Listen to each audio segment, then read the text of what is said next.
All right, this is part 2 of the intro to the linear review. So part 1, remember, was these notes. Part 2, we're going to do a couple examples on parallel and perpendicular lines because I find that they are one topic from Algebra 1 that people mix up a little bit. So I'm going to do 2 parallel and 2 perpendicular examples, and hopefully with that you'll be good to go. So again, you're going to continue in your notes where you left off with the standard form way down here. And again, write down all the examples, pause the video as you need to get caught up, but most of it you're going to write out with me here. So you can pause quick, jot these down, and then we can move on here. So parallel lines, they never touch. So that means if lines never touch, the only way that would happen is if they're tilted at the exact same angle, and the only way that would happen is if their rise and run are the same, meaning they have the same slope. Perpendicular lines always cross at 90-degree angles. Doesn't matter how they're oriented, but the only way that this would happen is if their slopes are not only opposite sign, but also reciprocals. So again, if I had an original slope of 2/3, the opposite reciprocal would be that.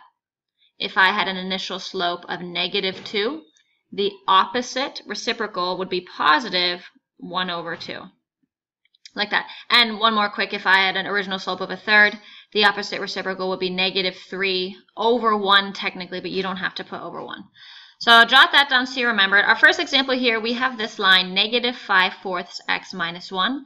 And we want a line that, this should be singular here, that's perpendicular to that and going through this point. So a little visual here to help you see what exactly is going on. This right here is my original line. I want a line that is perpendicular to it, so it's going to look something like that, but I also know where I'm anchoring it down. It's going to go through this point and be perpendicular, so it'll look something like this. So maybe a slope, I'm guessing -4-ish. I'm sorry, a y-intercept of about -4. So we're going to actually do the math here and get the exact line here. But this visual helps sometimes just so you can kind of predict what's going to happen. I'm anticipating a positive slope here. So first of all, if my original slope is -5/4, then my perpendicular slope, I'm just going to put that there for perpendicular, is going to be the opposite reciprocal, which is that. So I have a slope and I have a point. This is information for my new line, which is in black here. So I'm going to try plugging into this one, which is point slope form. So y minus y1 equals mx minus x1. So here's color coding so you can see where everything came from and where it goes. And y minus 0 is just 0. Let's distribute this 4/5. You could leave it without distributing it, but just so we have an mx plus b form. 4/5 times 5. Don't forget your fraction skills here. This is 5/1. That cancels. It's just 4. So 4/5 x minus 4. That's the equation of the line. And my sketch was pretty good here.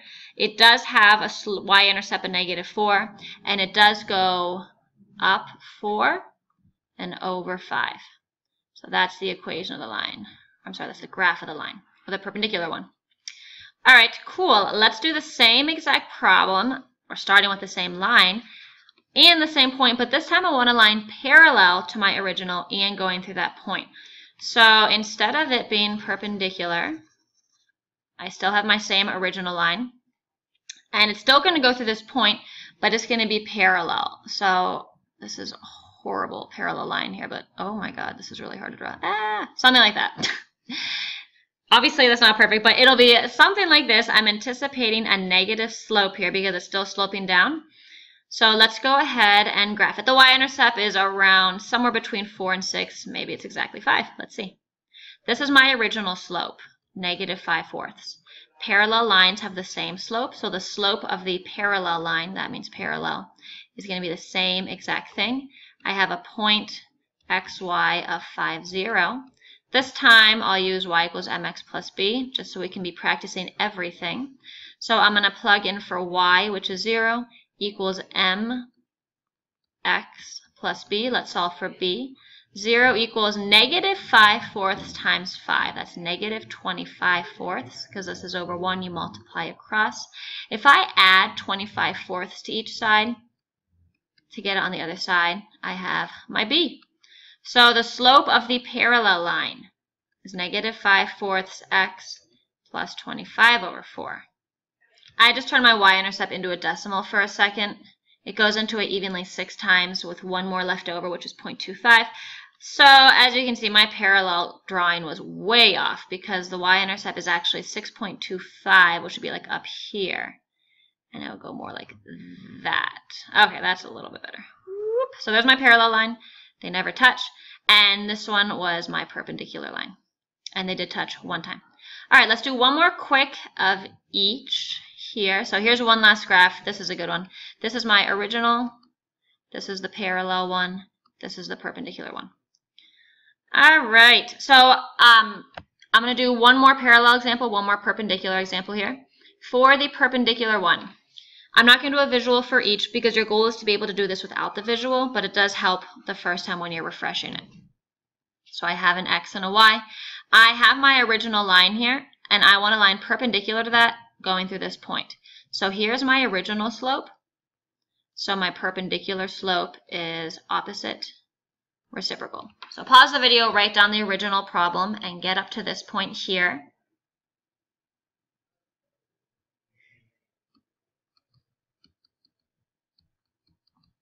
Let's use point slope again. Again, you want to be fluent in both of them. So y minus y1 equals m x minus x1. I'm going to clean up my negatives here. Minus a negative is always a positive. Before I even think about distributing, it helps just to get rid of those minus negatives. All right, let's distribute here. So I have y plus 2 equals negative 1/3 x. A negative times a positive is a negative. And 1/3 times 3.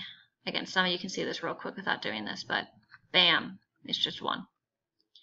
Okay, and if I want to solve for y, let's just scoot that 2 over quick. So y equals negative 1/3 x minus 3.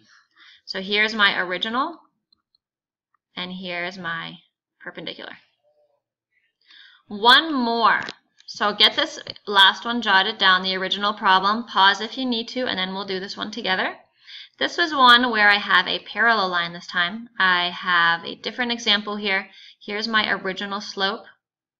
Therefore, the parallel slope is going to be the same thing. So it's going to be negative 2. And I have an xy that it goes through. And, you know what? I really want to do a point slope again. I'm kind of leaning towards this one. You can do y equals mx plus b if you want and see if you get the same thing. So y minus y1 equals m, same slope, x minus x1. So minus a negative 3 is plus 3. I'm going to go ahead and distribute the negative 2 now. Negative 2 times x is negative 2x. Negative 2 times negative 2 is plus 4. Almost there. Just get y alone so that it's in slope-intercept form, and it's easier to look at. All right, y equals negative 2x plus 1. That's my parallel line. That canceled. 4 minus 3 is 1. Okay, so hopefully those 4 examples were enough to brush up for you. Make sure you got all the examples down, and you'll have review homework reviewing the parallel, perpendicular lines, and all 3 forms of a line, which was this video right here. See you in class.